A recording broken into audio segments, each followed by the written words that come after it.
Welcome back to Derry Public Radio. Reporting from the basement of the Derry Civic Center, this is CM Alexander with the news. Yeehaw and saddle up for the tiniest showdown in the East at the Great Illyrian Micro Rodeo. Watch in awe as the world's best cowpokes lasso lightning-fast flies and hold on tight during the Wild Beetle bronc-busting event.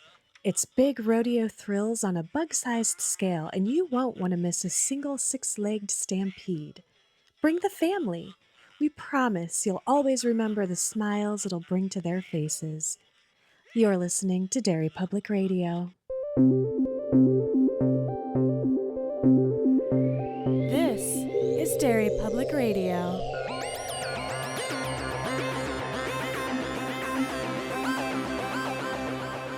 Welcome back to Derry Public Radio, a bi-weekly Stephen King Book Club podcast. I'm one of your hosts, Joshua Kahn, alongside CM Alexander. Hello, everyone. And today we are back in Everything's Eventual, and we are covering the death of Jack Hamilton, with CM leading our discussion. CM, take it away. We are inside of Everything's Eventual. We're deep. Deep. We are almost done with Everything's Eventual. We are coming That's how close. deep. That's how deep. We're coming out of it. It's giving birth to us. We've almost bottomed out. I don't know which way we're taking this. Okay, so the death of Jack Hamilton is set in the late 1920s. And I would like to briefly, before we get into the story, describe this time in America for our listeners, since most of them weren't alive, except for our ghost listeners.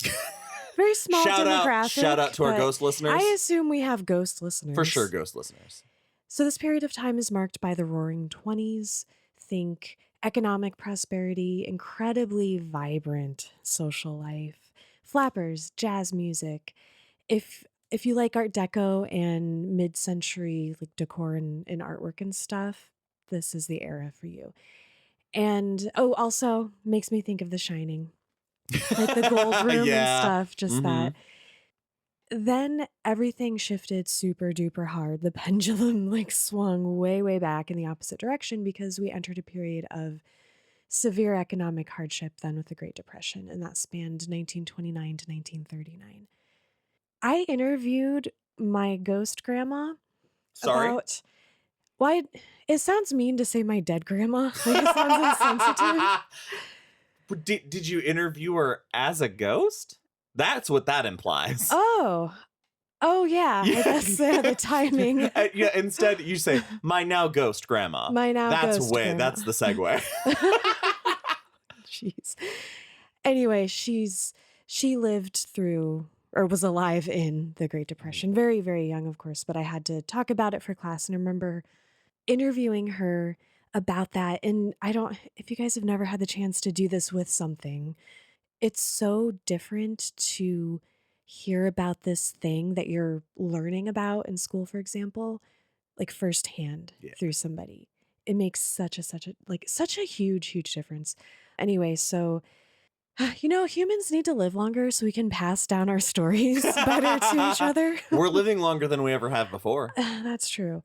The other remarkable thing about this period of time is that basically this is the decade of gangsters. Yeah, it is. In the 70s, that was sort of what they call the golden era of serial killers. So depending on what kind of true crime you like, people might be more drawn to this, which seems healthier than the one I'm more drawn to, which would be the latter that I mentioned. I don't want to say it again. And Josh, I know that you have some things to share with us about the gangsters that this story is set around. Yeah, so before getting into it, the story is told first person by a member of the Dillinger gang, Homer Van Meter. And he is a real person, a real member of the Dillinger gang. And the thing that was so interesting about the Dillinger gang is that it was criminals adapting to technology. That was the reason they were able to be such successful bank robbers, is because as they're driving through the Midwest robbing banks, they have Tommy guns firing tons of bullets a second, and the new Fords that could get up to 60, 70 miles an hour, Whereas the police in all these areas are having, maybe not even every cop has a gun, but they have handguns, and they have old cars that can't keep up pace. And because they have those jurisdiction lines, you get away from the cops long enough, far enough. The other jurisdictions don't know to look for you, don't know how to look for you. Yeah, the criminals were advanced past where law enforcement was at that time. Essentially, they'd rob a bank, use that money to buy more guns, ammo, and cars, which let you rob more banks. Josh, I don't know if I'm reading into it, but the way you're talking about it makes me feel like I know the answer to this question. Is this a type of crime that you find interesting? Absolutely. You're like a Bonnie and Clyde guy, like that stuff is fascinating to you? Yeah, I like, the thing that I like about the Dillinger gang specifically is the body count is lower than most gangs. Because it is focused about the robbery. That's why he was able to be such a Robin Hood figure. The people wouldn't turn on him because he wouldn't just shoot down a family in cold blood. Would you say, or did you come across this in your research, that John Dillinger would be a romanticized gangster? Oh my God, it's crazy. It's insane. Like he's a celebrity. I kept seeing photos because in this story, it talks a lot about the scar in the autopsy photo and about, it says there are so many photos of John Dillinger to compare it to. And part of the reason being is at one point in his career was arrested, and the officers and the police held a press conference with him. And it's like, there's the iconic picture is I can't remember, I'm blanking on the official's job, if it was like the chief of police or something, but Dillinger just has his elbow on his shoulder as they're just talking to the reporters, snapping photos. And he had charisma by the gallon. And he clearly had their respect or something, because that pose was allowed. I mean, what message is that sending to media and anybody who sees that photo? Capturing him was such a famous thing. So it's the next natural, but then Dillinger takes it over as his own, basically. And okay, when you're in high school and you have a class and there's like one attractive person in that class, and you don't even know if they're like actually attractive or that they're just the most attractive to you in that small pool of potential people. I can't tell if this was a situation with him, because I did look at a few photos just to kind of see, and he's not an unattractive person, not my type, I would say, but some of the smiles in his photos, some of the looks on his face just put out this air of something that is a little bit magnetic. He was a folk hero, and that power didn't like go to his head, but he knew how to use it. And that's a master criminal right there. Yeah. Well, thanks for sharing that. Was there anything else you wanted to tell us about? For listeners who don't know, because they reference the death of Dillinger a few times, but don't really say what happened very clearly. And so if you're curious, and for our listeners, so you know how this journey ends, because he does reflect on it a bunch, at several times, like they do in this story, they were lying low in a place for a while for heat to die off. And that was something they always said about Dillinger too, is that he just had like the luck of the devil when it came to where he would lay low. Like, people would just not look for him. And that's going to be important to the story, his luck, the lore of that. And in this instance, he and a few women went to see a movie, and the FBI had gotten wind of it, and they set up a trap in the alley. And when he exited, they drew and shot him in the back, and he died running away in the alley. I'm glad you mentioned that, because I did actually have to go back into the first part as I was making my notes after I had read it and try to figure out, wait a minute, how did he die? And it's dying that way that leads so many people to like Elvis. Elvis isn't really dead. Tasha Yar. Tasha Yar, she's not really dead. When you die a meaningless death, there's going to be this built up around you. People are not going to let that go. It's too small a death for someone like Dillinger to die being shot in the back. So we are told this story, as you said, Josh, through the eyes of Homer Van Meter, one of John Dillinger's, I would argue, maybe most loyal gang For member. sure. And he's best described, we don't have to talk about this necessarily right now, but it's a good space for it, as being a Homer. The most Homer a Homer can be. Yeah. Which I like. Can I reference what that comment is about? We find it out later on, but yeah, later on we find out that when it comes to when they're on the run and they need to carjack somebody, they fake a flat tire, and Homer's the person who gets somebody to stop and help them. He's the damsel going out and pulling up, exposing his bare ankle to catch a ride. Exactly. And it was just like Dillinger was saying, people who wouldn't stop for me or any other member will stop for Homer because Homer looks like a Homer. Yep. And I feel like I pictured a Homer. Yeah. I didn't look him up at all because I felt like I don't need to. Nope. The other important thing that we find out about Homer is how highly he thinks of Dillinger. Everybody in the gang does. Dillinger is an icon to them. It seemed like almost a defining characteristic of Homer, though. And maybe part of that is just because we get so much of his opinion of Dillinger as he's telling us what happened and describing his behaviors. Like he's interjecting so much of what he thinks about why Dillinger is doing this and what it means. And it's all like positive, glowing stuff. You can tell he thinks highly of him. And as we kind of already talked about, he was such a legend that there are all these rumors and conspiracy theories surrounding his death, if he is actually dead. But thankfully, Homer is giving us the true story. You mentioned it talks about all of this evidence from these photographs. So people were like, well, the autopsy, the crime scene photo, this guy has a fat face and there's a scar. And if you look at these other scars, he doesn't have it. And he's like, yeah, the face looked fuller because he'd gotten a little chunky over the years. And he only had a normal sized dong. Like, this dead guy's penis is average sized. He had a legendary dick. And he's like, no, he just had a nice man's dick. Just a nice gentleman's dick. Yeah, a gentleman's dick is what a standard 6 inches is called. Okay, I learned something. I mean, standard 6 inches in some circles. I don't know. I'm not trying to make anybody's penis feel bad or good. Or good. I want to make your penis feel anything. I should be clear about that. Sometimes it is a joy to watch you fall down the stairs of something you started saying and can't get out of. The only way you can get out sometime is to tumble down. Yeah, exactly.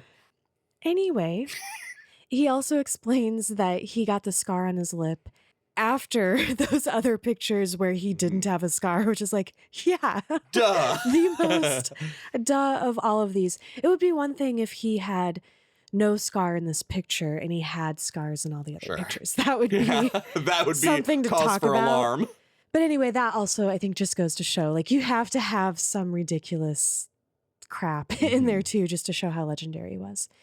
So like I said, this is about how he got that scar on his upper lip. So Homer explains that the catalyst of what happened was that he was with Johnny and a guy named Red Hamilton, Jack. He was another gang member, and they were fleeing what's called the Little Bohemia Shootout.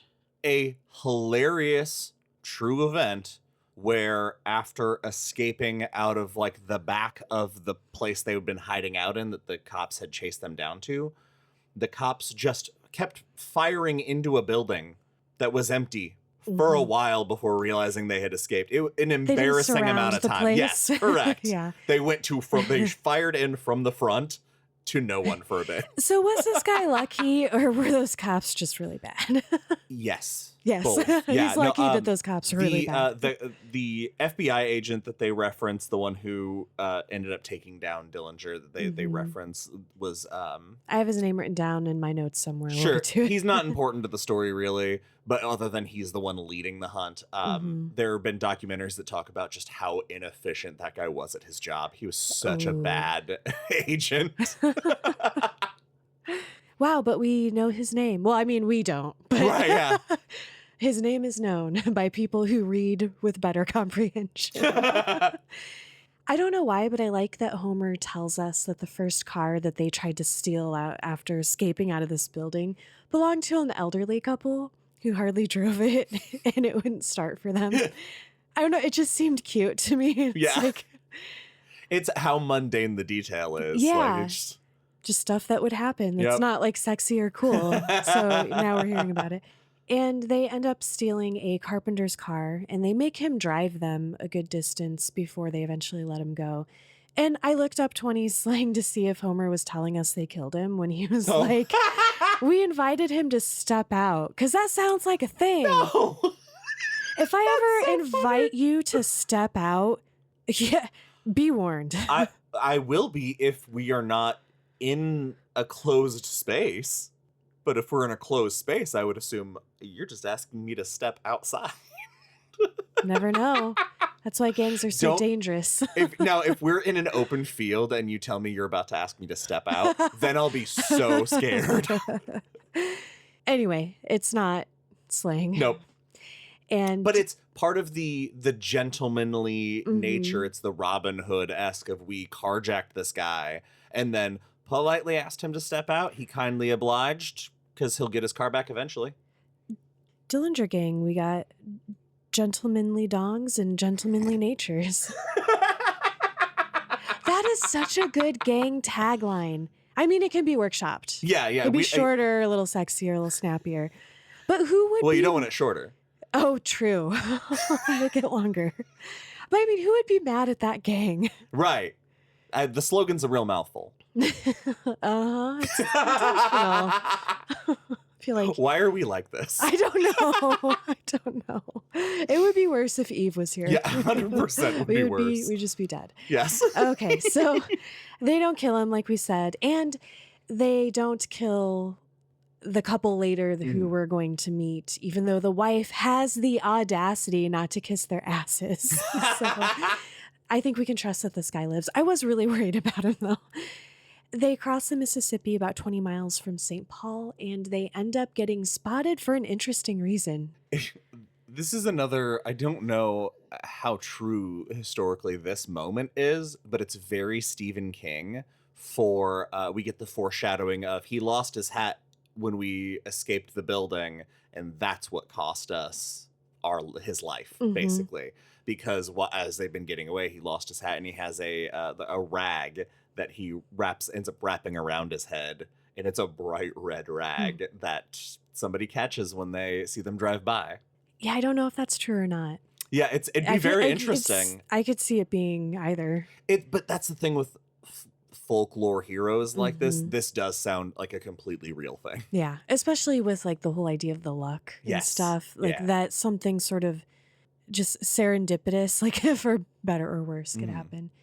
This is around the time actually that we are starting to hear about the luck that Johnny has, because they're able to lose these cops shortly after they are spotted. And they drive on for about another half hour before the cops catch up to them again, which they don't even know happened until all of a sudden there are bullets flying at and into their car. Yeah, the pa-ting sound. They're like, what the fuck was that? And then one of the bullets goes through the windshield. Ooh. So they're in tire shooting distance. So Homer thinks that they're trying to get their tires to stop the car. And Johnny busts out the back window. He starts returning fire. So things are escalating. Homer has a pedal to the metal, which is about 50 miles per hour, which we kind of talked about. At the time, that was...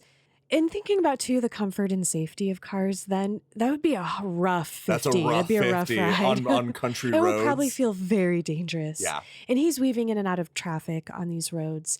And they are going to get away again, but not without a cost. Yeah, one of the shots that comes through. And he even says, I don't know how the bullet missed Johnny in the back seat to hit Jack in the front seat, but it just straight through. It hits him right in the lung. We don't find that out right now, but it goes through. Yeah, as Jack picks up his Tommy gun and he's getting ready to lean out the window and join the fight, that's about when he gets hit. And then as he's leaning, because he's like, oh man, no, I'm okay. Because Homer's like, there's a hole in your back. No blood, just a little black Mm-hmm. hole. And we'll find out later, it's like you said, it's a torso shot, it's in his lung. But he's thriving on adrenaline and keeps up the fight. And they manage to lose the cops in traffic again. And they end up turning down a gravel road to take a brief break and check on Jack. He's not well. I like in movies, so there you get the like somebody gets shot and then they're instantly dead. Mm-hmm. Bullet wounds in the torso or Kill in you the slowly and painfully. Yeah. And they usually kill you because of the, like when they hit some of those organs and stuff, it releases things into your bloodstream. Yep. It's bad. Bad. Yeah. They Things wait. inside your body should stay separate from each other. Yeah. That's a good rule. Yeah. They spend about 10 minutes at what is an abandoned farmhouse. And when nobody comes down that gravel road, because they're kind of preparing for a final showdown here, they decide that they're going to keep moving. And Jack is bleeding out of his mouth now. And he's like, oh, no, I just bit the inside of my cheek. Very unconvincing lie. Blood is not coming from deep inside my body. And we get a little more Dillinger lore here that Johnny can always seem to find his way home. Yeah, he's calling out, turn left here, turn right They're here. on all these back roads. Yeah, and it's like pitch black. And You lived Homer's in the country. like, I sure did. How feasible. Totally. If you know where you're going, yeah. It looks the same to everybody else, but if they're your back roads. But these aren't Johnny's back roads as far as I know. That's what Homer points out. I don't know. Yeah, it's very like this interesting. knack for it's like this internal compass. I once did that, only once, so otherwise my sense of direction is okay. I was in a town I'd never been in before for a job interview that I was super early for. And so I was going to go to the library, the local library, and just hang out. And it was before, not like cell phones, but before like cell phones were really useful, except for calling for killing help. time. Yeah. And I just drove the most direct, because I looked it up later, route from that place to the library. Just on instinct. I was like, the books are this direction. That's amazing. It's how I always get home. I can sense this room. My books need me. So for now, they are heading toward the Spiral Bridge. And they're still going to be trying to make their way for a time to St. Paul, which is the original plan. Jack is looking worse and worse. And they're like, okay, we're going to get you a doctor. Everything's going to be fine. And he's like, guys, it's cool. I'm not even bleeding anymore. As he just like oozes blood from his mouth. I do love that moment because he's been checking, like using his finger to periodically check how much blood is in his mouth. Yeah. And he's like, hey, look, the bleeding stopped. And he just like turns his body and then just upchucks a bunch of blood. Yeah, the act of turning just spills more blood. It's so gross and so alarming. The number of times that we see, though, everybody deny, except for Homer in his own head, but otherwise the three of them kind of ignoring Jack's imminent death is, I think, does an effective job of showing the camaraderie and the loyalty between the characters. Yeah. And I want to come back to this idea at the very end, unless there's stuff about that you want to talk about throughout, but this is definitely a theme that I picked up on, that like afterward is like, oh, I'm surprised I picked up on that. I don't know. It was a reason for why we'll come back to okay, it, perfect. Just put a pin in that. Yeah. So they have a discussion about where they should go, St. Paul or Chicago at this point, because they need to get Jack to somebody who can help. And it seems like they need to get there as soon as possible. So they're going to end up going back to Chicago. So they realize they need to ditch the car because all the cops at this point are going to have, at the very least, a description of it, possibly even a plate number. And they have a plan to get new wheels, this is where we get the Homer is a Homer thing. I really liked the little anecdotes of like Homer assessing the vehicles that stop and ask and like why he passes on them and why we end up going with the one that we do. Yeah, it is really great. I think that the irony for me is that Jack got shot by cops close enough to shoot their tires out, and the plan to get Jack help involves shooting a tire out. It's pretty good. Yeah, because they just shoot one of the tires out on the car and wait, and he just pretends that he's getting ready to change the tire and waits for the right car to come offer to help. Do you have to go through the added step of actually shooting a tire out? It's got to be flat. Otherwise, who's going to come help? Well, but if you're standing on the side of the road, it could be the front passenger tire. Someone might not be able to see that as clearly. He points out that where he stands is specifically so that anybody can see him and the tire on the approach. So he really wants them to see it. Okay. He wants them to come to the conclusion before they've even stopped. Oh, this is just a guy who had a tire blowout. Nothing more, nothing less. He thinks they need the... Okay. Yeah. They tell themselves the story and let their own guard down. Yeah, that's really smart, actually. I've just been playing too many survival horror games, and I'm concerned about the ammo loss. Yeah, I totally understand. Use a knife if you're good. Yes. Don't burn ammo. Yeah. This is also where we get the bit about how great Fords are and how Johnny loves them so much that he wrote a letter. That's my favorite thing in the world. I hope to God that's true. He basically writes a letter to Henry Ford saying, I can always tell when I'm in a Ford because I can outrun the cops. And interestingly, they stop a Ford. Mm-hmm. And it is a Ford full of a family, a Ford of family. I don't know. Josh, would you like to do this since I can't talk? Yeah, it's a husband, wife, and a 3-year-old in the back seat who's just a chunky monkey. They say it so much. He's such a fat baby. But essentially, she sees Dillinger and recognizes him. Mm-hmm. And there's a little bit of fear and also a little bit of, oh my. Yeah. Well, everybody loves him. Right. Even people who don't know him. And Homer basically explains how only Johnny could take somebody hostage and almost have them say thank you at the end of it, because he really does. He, tells them like they have to wait for a few cars to go by before they can all get back in the car and get arranged. And he does a great job of keeping them calm, making sure nobody makes any big gestures. I'm glad you mentioned that because I thought this was such good writing on King's part, the way he shows this, because Homer's by himself when he flags them down. And then Jack and Johnny walk out from like behind some trees with the guns on them. And it's the Francises. Yeah. Dealey, Roy, and Buster.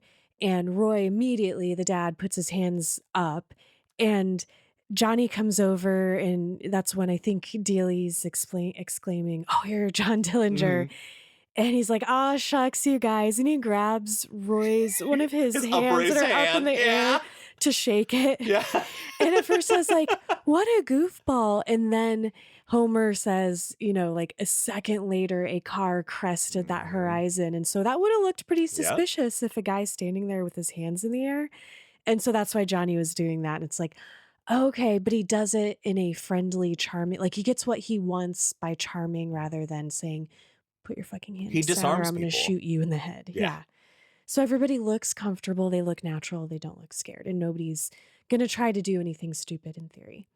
And when they pile in the car, all of them, and he's like, look, we're going to drive you to the next major city. We'll give you bus fare so you can get wherever it is you're going.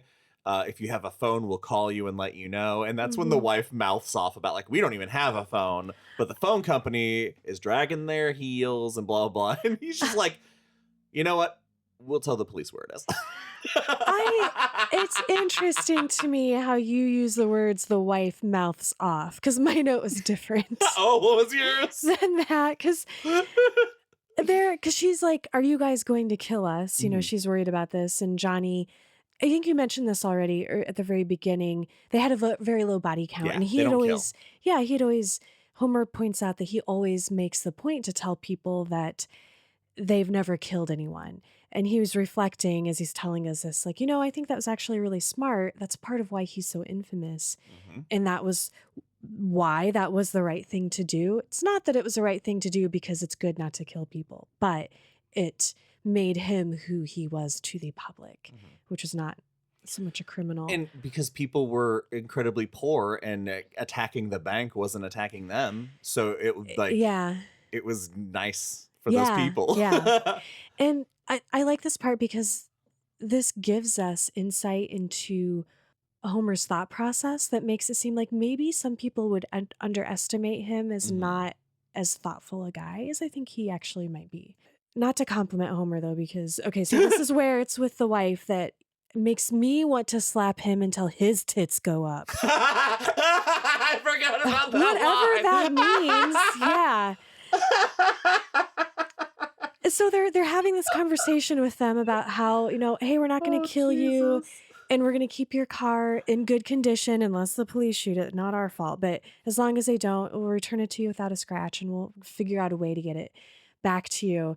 And she tells them we don't have a phone yet and complains about how long that they've been on this waiting list. That's how I described it, for the record. And Homer's like, what a whiny bitch.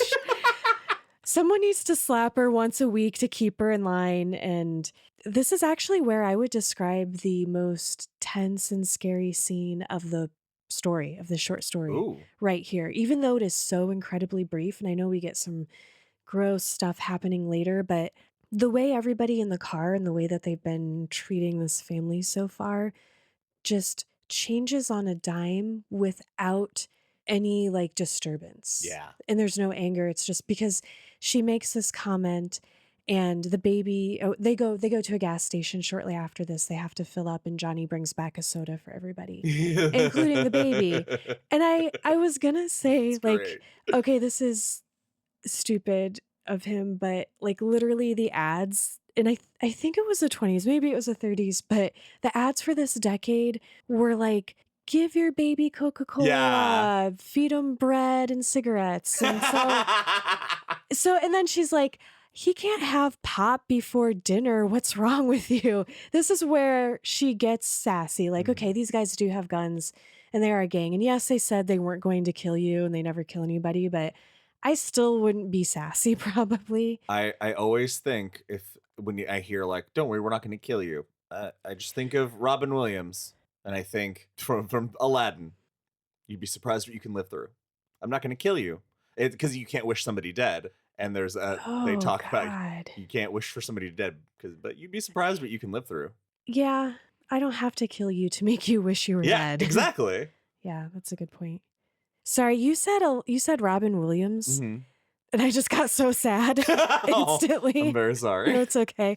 And then you're talking about Aladdin, and I was like, he's dead, Josh. Just give me a minute. Give me a minute. So I didn't mean to leave you hanging. Sure, yeah, you're fine. It's a very nice reference. Anyway, so I was explaining why this scene is tense. I'm doing a great job with it. But the baby wants the soda, and so it's being fussy and crying, and Jack very quietly and casually from the front, and everybody thought he was asleep, and she'd asked him, mister, are you okay? Because he's like smiling, he's got a bloody smile, and he's like, giving the kid a little like squeeze on the nose or the cheek or something, like being really cute and friendly with the baby. And he says like something like, Mrs., if you don't shut that kid up, I will. Yeah. Like he is threatening, but just super calm. And she's like, okay, this is where she is done. She's like, excuse me, whose car do you think this is that you're in right now? Talking to me like this? And Johnny tells her while smiling, give him his pop, you bitch. Yeah. And it's just like, remember who's in charge is what that tone is. It's scary to me because I think it's terrifying when you have underestimated somebody, but the person you underestimated is literally willing to kill you. Yeah. That's horrific. Well, it just shows how efficient he is at getting people to lower their guard. He lowered her guard so much that she didn't give a second thought to mouthing off to someone with a gun. Yep. It really supports Homer's, what seems like an idealized version of John Dillinger. And he points out later that after they've let this family go, they don't call the cops. Yeah, so they drop him off in a town, I want to say like 20 miles from Chicago, and as they're driving away, they're like, man, what a bitch. If I was married to a lady like that, I would have whatever happened to me coming, because what a dumb choice to make. And they're laughing that, she's probably going to call the cops, and I think it's one of them says she's too cheap to waste the nickel. Yeah. And apparently they're right, because nobody ever comes after him. So next we're going to spend some very uncomfortable scenes at Murphy's, which is an Irish saloon on the south side of Chicago, because they have rooms in the back where gangsters can hide, essentially, like safe rooms. It costs them an extraordinary amount of money just the first night because of how hot they are right now. $200 for that night. And we're talking in the 1920s. And $200 is equivalent to what some of the bank heists they did were. Yeah. I saw a list of all the banks and values they got away with, which very different, different amounts. Yeah. But yeah, there were some that were like in the 200s. So very, very steep cost. And they're told you can have one night because you're too hot. And they end up spending 5 days there. And the nightly fee eventually is up to $400. And at that point, they are not allowed to show their faces anywhere because of how hot they are. Once we are in this room, we get a pretty rough scene of them getting Jack's jacket and shirt off to check out his wound. What did you think of this? When they strip away the layers, because they tell us earlier, you can see the hole in the jacket. It looks like you would draw with a pencil. It's that perfect almost. And then as they remove layer after layer, each layer is progressively more soaked in blood. And by the time they get him all the way unclothed, they are all covered in blood as well, just from the secondhand runoff that's pouring out of him. It's bad. And he begs them, like, please just let me lay down. Like, don't do anything else. I can't. And Johnny's very tender with him and soothes him. He sends Homer out to find a doctor and gives him a name and address, but it turns out to be a bust because the doctor died of a drug overdose 2 months before that. Whoopsie. Homer continues to try to find people who can help them with a disguise, help them change up their look and get out of the city and get somewhere safe and get new identities. And they are just, again, too hot for anybody to say yes to them. Meanwhile, Jack... Even the guy who previously had burned off Dillinger's fingerprints. Yeah, which are growing back. Yeah. A little side thing. Meanwhile, Jack is delirious and his wound is infected with gangrene. And they can smell it on him, but Johnny still won't admit that he's a goner. Even when they talk about the smell, sorry to jump in. No, that's okay. Because Mickey comes in and he's like, you can smell it on his breath. Like, that's it. That's the crazy thing is that when he mentions that if you can smell it on the breath, it's through him. There's no way. So many people are saying he has no hope. There is no hope. But Dillinger won't let it go. Nope, he's an optimist. Johnny gets what he wants. Homer says that a few times, that it doesn't matter how impossible. Johnny wants it. He's made his mind up. That's how it's going to go. Force of will. Yeah. I've tried that. It doesn't work. It's very annoying. That night is really rough with Jack's delirium. And this is where we get Johnny asking Homer to do that thing with the flies. Yeah. Which we'll come to what that is. But he can't right now because there are no flies. It's not the right season. And Jack also asks Johnny to walk on his hands like he used to in the shirt factory. And then he passes out and Homer's like, he's going to die. And Johnny's like, nah, he's good. And the next morning, Johnny has a new plan. He is going to go out himself and find somebody who will do it. And he knows a guy who is, he's the doctor for Ma Barker, the Ma Barker gang, if I recall. And so that's who he goes to and does not go the way he anticipates. They run into several roadblocks because they get a name. Is that Joe Moran? Or Joe Moran led them to him? Joe Moran is the crybaby. Yeah, because they got his name from McClure, who said he was a go-between for the Bremer kidnapping. And Johnny was like, it's worth like $1,000 to me to fix Jack up. And Homer's like, oh, it's not worth it to me. He doesn't say this out loud. He's like, but for Johnny, I have $600 that I'll give you everything I have. No, for Johnny, I'll do it. Not for Jack. Yeah, not for Jack. Well, not because he doesn't care about Jack, but he's like, oh yeah, that would be a waste of money. Yeah. But making Johnny happy would not be a waste of money. Like that's the loyalty he inspires. So like you said, Johnny takes off to sort that out. And while he's gone, Homer has what I'm going to argue. And I think if anyone was also in Jack's position, they might argue the same. This is just the best idea. What do you mean? He's there alone with Jack.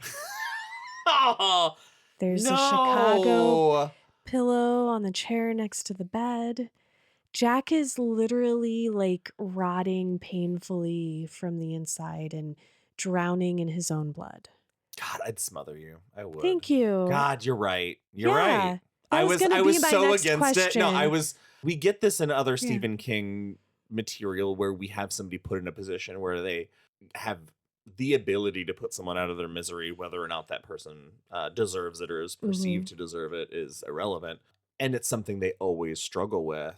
And I think usually when we have that crossroads, they typically back down. We have a dollar baby about that. Yeah, we do. In the death room, or the woman in the woman in the room. The woman in the room. Yeah, with the mom and kid. Yeah. And I think that it's a totally normal thing to think about watching someone you care about suffer and wanting it just to be over.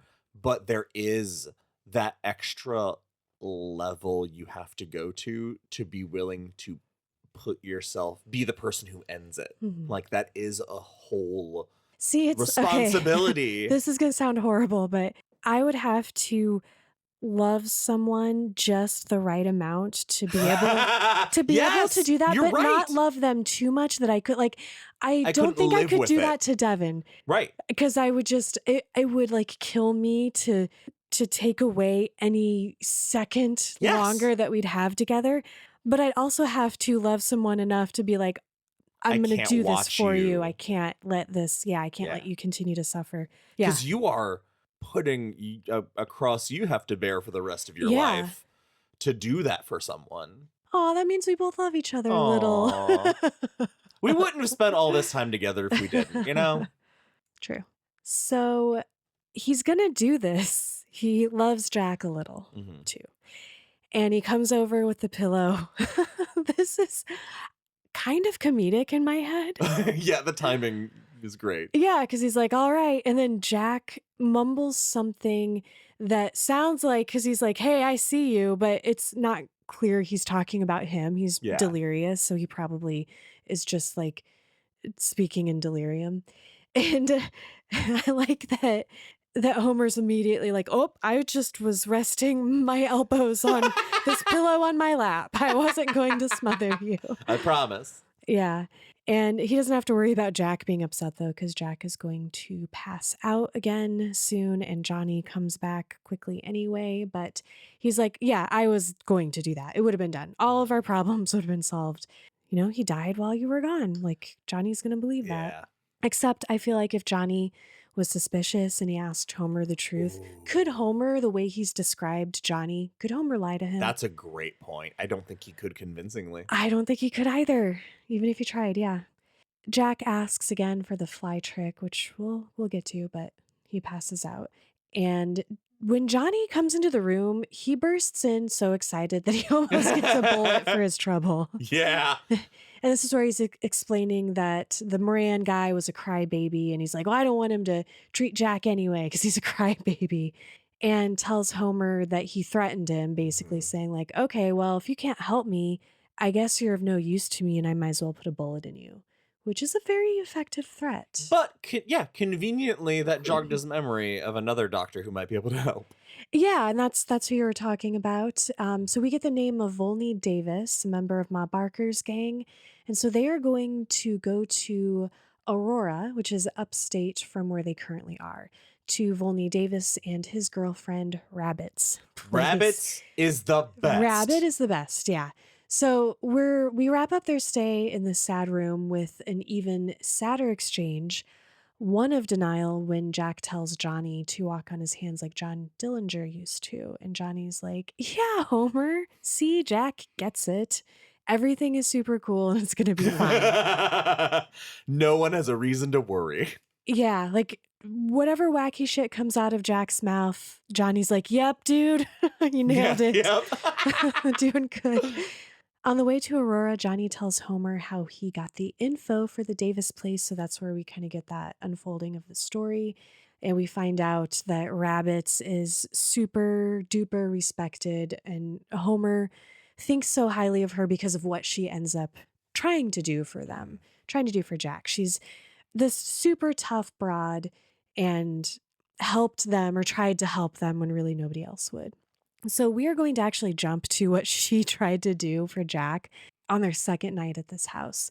It's amazing. It's the reason the biggest reason I would want to see an adaptation. Yeah, for this scene. Rabbits and the doctor do surgery to try to get the bullet removed, and they have to like slice his back open, and the bullet they find is just kind of in his lung. And poor Rabbits is like, she's got the tweezers and just can't get her anywhere on it, can't get a grip.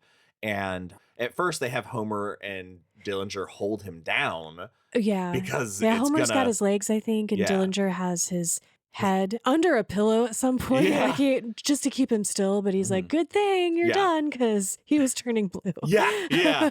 Because if he moves, something could go terribly wrong. And it would hurt anyway, but to be poking around in an infected, like gangrene, very extremely painful. So Yeah, and because she has such a hard time, she ends up using her fingers and goes in and digs around and is able to get the bullet out. So they are able to get it out and then get him stitched up and on the way to recovery.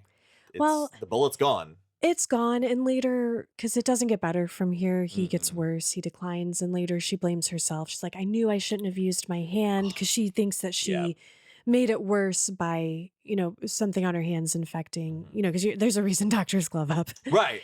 A very good reason. And Homer's like, no, they stay around and like they're watching him heal, and that moment happens when he gets pus around the stitch thing, and she cries, breaks down. Homer says it's like she's known him her entire life, the way she cries. I feel like this is a part where he like respect her, like this lady who, and Johnny even keeps telling her like, you will never want for anything because of what you tried to do for us. You gave him every chance. He's just a lost cause. Yeah, and Johnny still can't come around to that part yet. He knows that, even though he doesn't act that way. Yeah. It's like, I don't know if that goes back to his force of will that we talked about, where he's just like, no, you say it until it is the truth.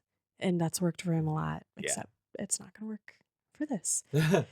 While they are watching him recover before he does eventually die, they find out that Moran has been apprehended. So, of course, everyone is very reasonably worried about what kind of deal he is going to cut with the FBI, which, like their whereabouts, for example. I'm sure the FBI would do something for him to get that information. And it doesn't help matters when Volney rushes in with Doc and Buster, or Dags or Drags. Homer doesn't remember his name. He doesn't remember the guy's name. Yeah, telling stories about this arrest, this takedown. So they talk about leaving, and do you want to tell us how this discussion about who's going to leave and who's going to stay ultimately shakes out? It starts out as the opposite of an I'm Spartacus. Because like the guy whose name he doesn't remember is like, hey, I'm getting the fuck out of here tonight. There's no way this guy will roll over. And everyone else is kind of starting to agree about it. Good idea. And Johnny looks at Rabbits, and Rabbits is like, I'm going to stop you right now.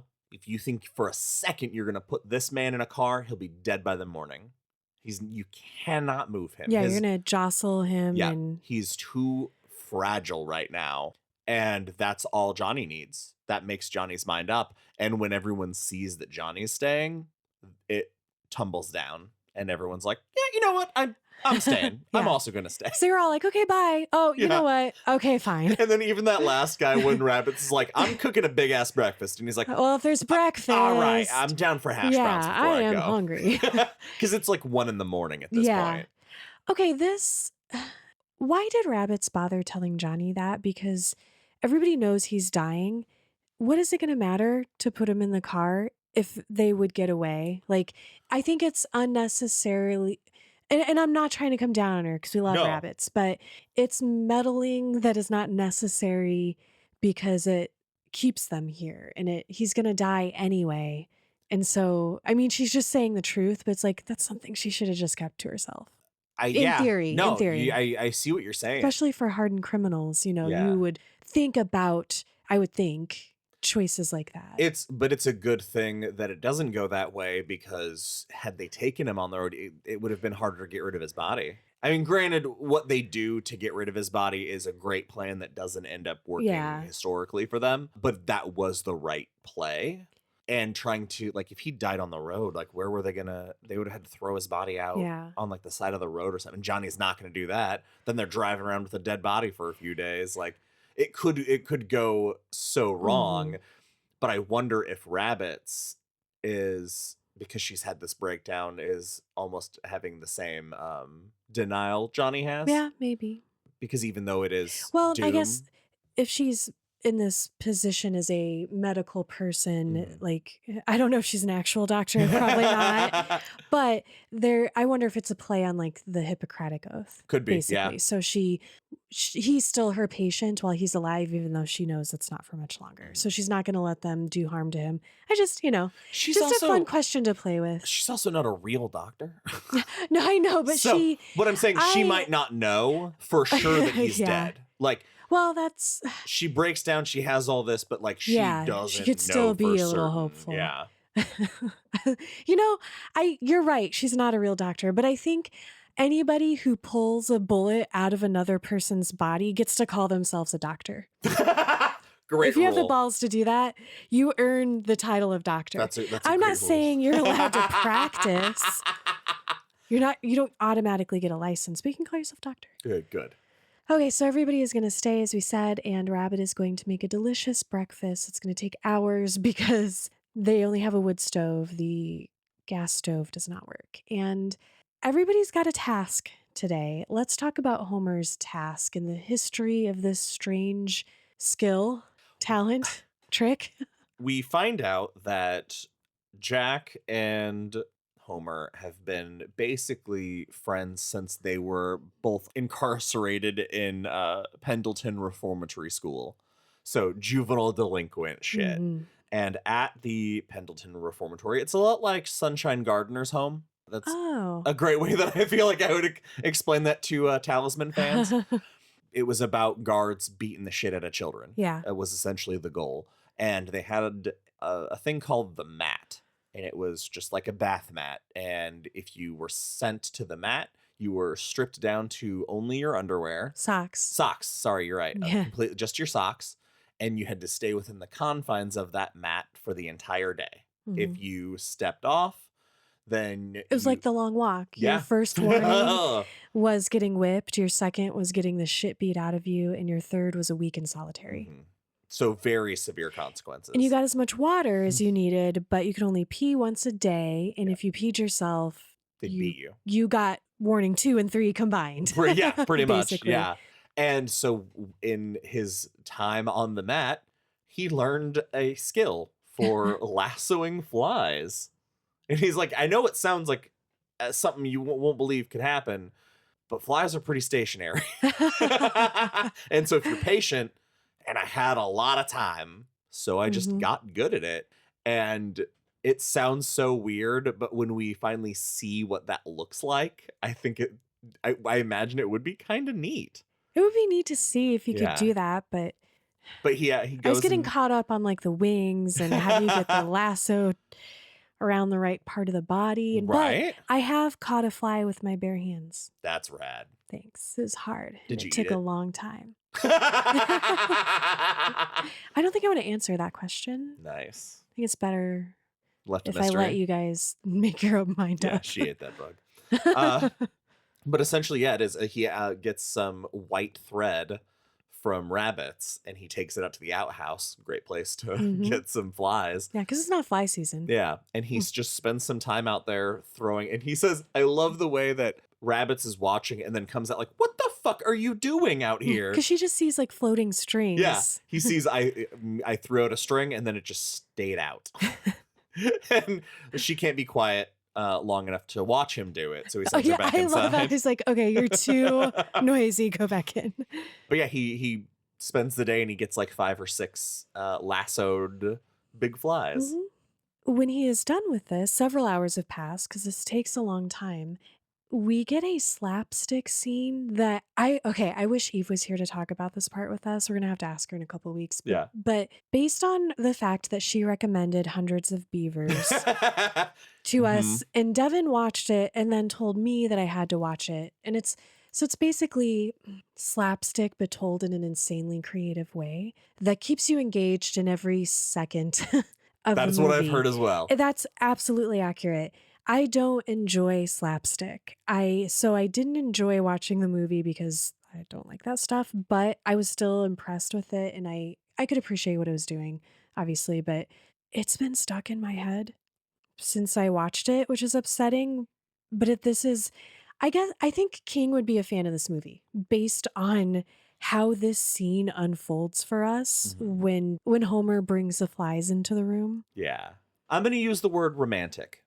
Okay. It is so romantic that when Jack sees, because basically has them strung on his fingers, and so they're all, it's like little balloons flying around, and when Jack sees it, he becomes a kid again. Yeah. He is so excited about this, and he comes to life. Yeah, it broke my heart a little bit, because it also feels, it's that in the death rattle, being lost in time and your delirium and all of his stuff that you kind of, it made me wonder, man, does he think right now that he's a kid again? And a bit of him does.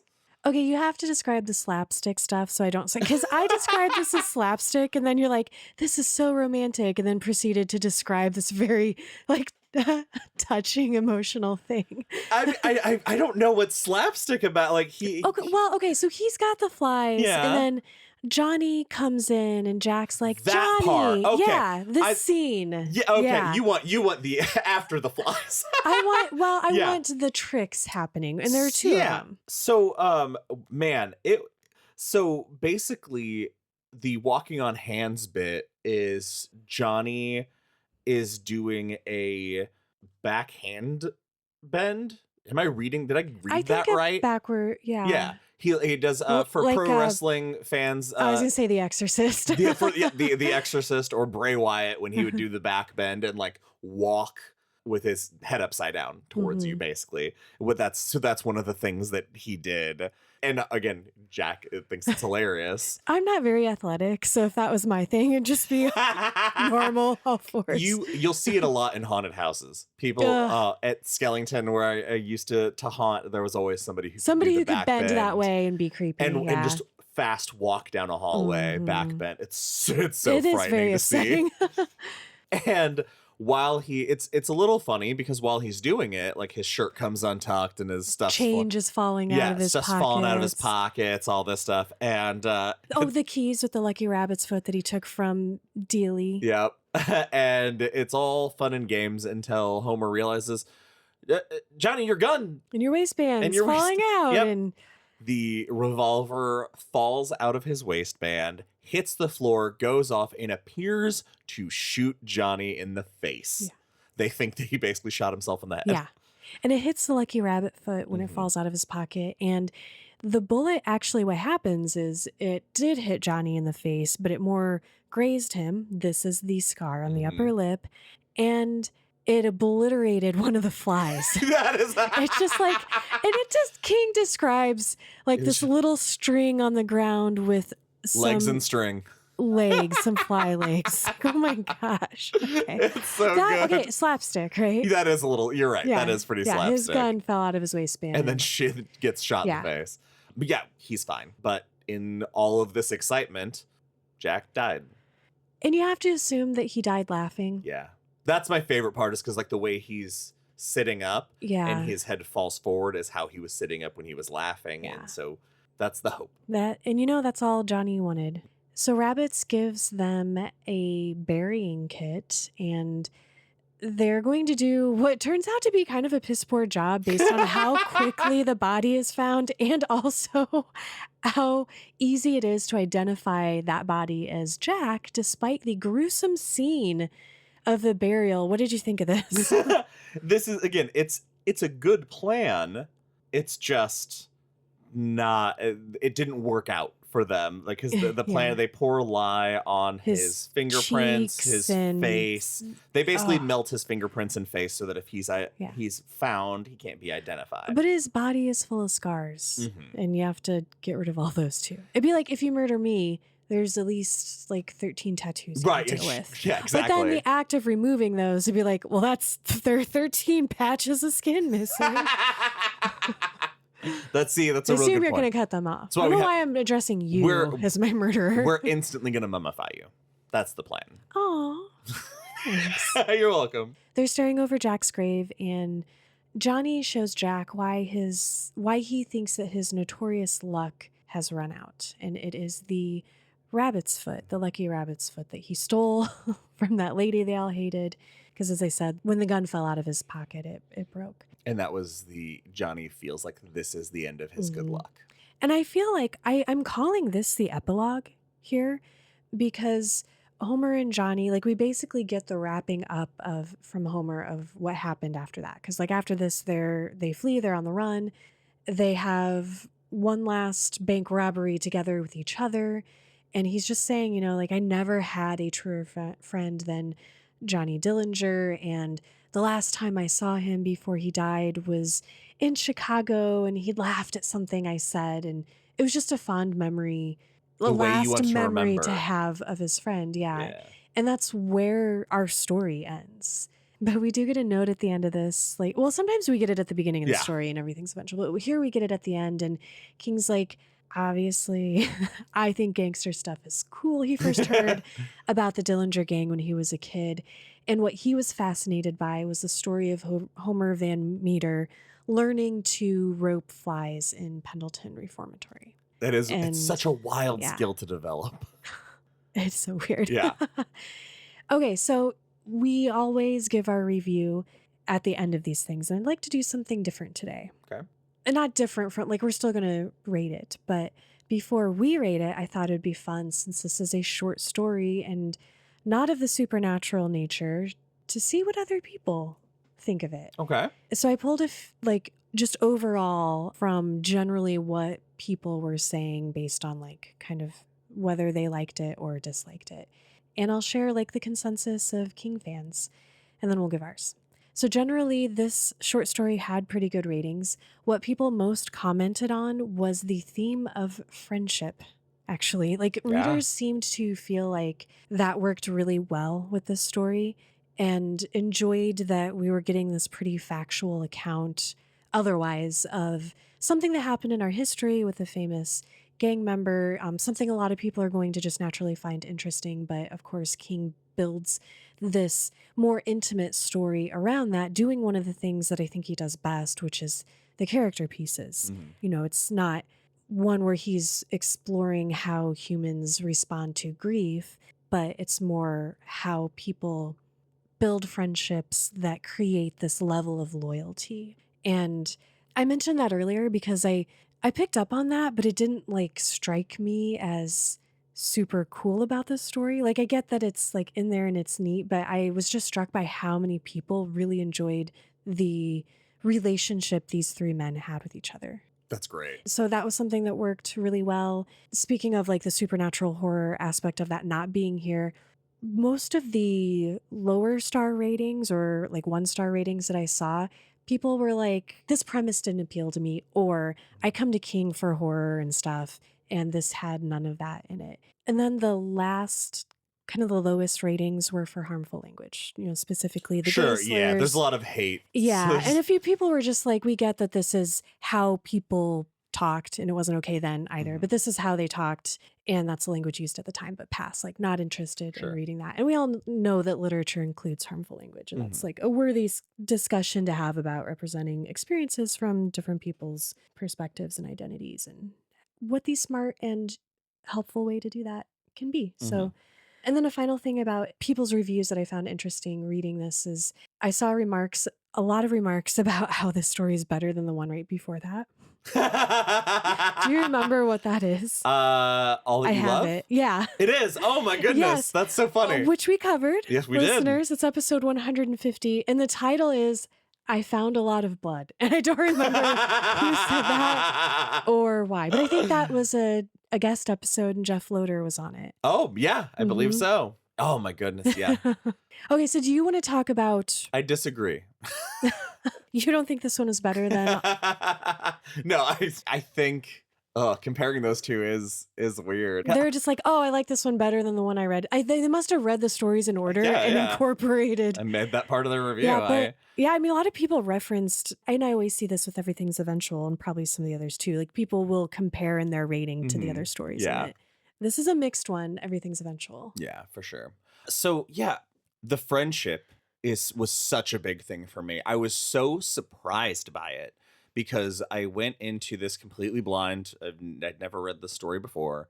So going into a story titled The Death of Jack Hamilton, I thought was going to be a lot more about Jack. Yeah. You know, I thought it was going to be about a death moment, not a very long, drawn out, slow, painful death. Yeah. So I immediately did not get what I anticipated. And that the way Homer talks about Dillinger, that's what made me go and look up some real Dillinger stuff, is the way Homer talks about him. And I was like, all right, let's look more into this folk hero stuff. And that's, I think Dillinger is the most interesting piece of the story when he is not the narrator or in the title. So it's a little, I guess, like I said, it subverted my expectations is what the story would be. I found myself rooting more in hoping that Johnny is right than hoping Jack lives. Aww. You know what I mean? Like, you were got sucked into Johnny's power. Exactly. The way Homer talks about the power of Johnny as just a person and getting the things that he decides. Even though Homer knows Jack is dead almost, he's one of the first people to kind of come to terms with that. He's also not 100% sure because Johnny is still so convinced. And that's some powerful belief to me. So yeah, I loved the relationship. I was very surprised by this story. It's nice to get historical fiction that's not 11/22/63, where it's just the disruption of history. It's cool just getting historical fiction that's it. So I really like that. However, there wasn't enough to this story that I think it's gonna come back to me for a want of a reread, or like impact much of what happens moving forward. Right. I don't foresee myself referencing this anywhere near the amount I reference, say, a Buick 8. Oh my, which feels this is less problematic. Yeah, exactly. And so for that reason, I'm going to give it a 3 out of 5 blue chambray shirts. Awesome. I also love historical fiction, and of a certain type, though, because there are all kinds of things you can do that. Like Dan Simmons is one of my favorites. I also really like this cool dragon series. it's like Napoleon, but Napoleon there are with dragons? Hell yeah. It's really cool. Anyway, and I like crime stuff. It's interesting. I think it's because this is told through the eyes of a man about his friendships with his gang, his buddies. And there was just a lot that the things I could relate to in the story. I was, relating to more of the experiences of the women, unfortunately, which was not a good time for women. And so I didn't get I don't know, someday. I couldn't get hooked into their friendship. Okay. In the way that is what makes us effective for a lot of other people. And even in the way that I got hooked into the friendship of all our pals from Dreamcatcher. But it reminded me of like Stand By Me or The Body. That's what I was going to ask you, if it reminded you of that feeling. I just sometimes I can't relate to the male characters having what seems to me an experience that is different for them, based on that than it would be for me. So I just couldn't connect to them, but not the book's fault. That's just, didn't work for me as well. Really well done and fun story. And I'm also going to give it 3 out of 5 blue chambray shirts. That's it for this episode of Derry Public Radio. As always, thank you for listening. Join us for our next episode. For CM Alexander, this is Joshua Kahn reminding you, we're stuck with what we have, but that's all right. In God's eyes, none of us are really much more than flies on strings. And all that matters is how much sunshine you can spread along the way.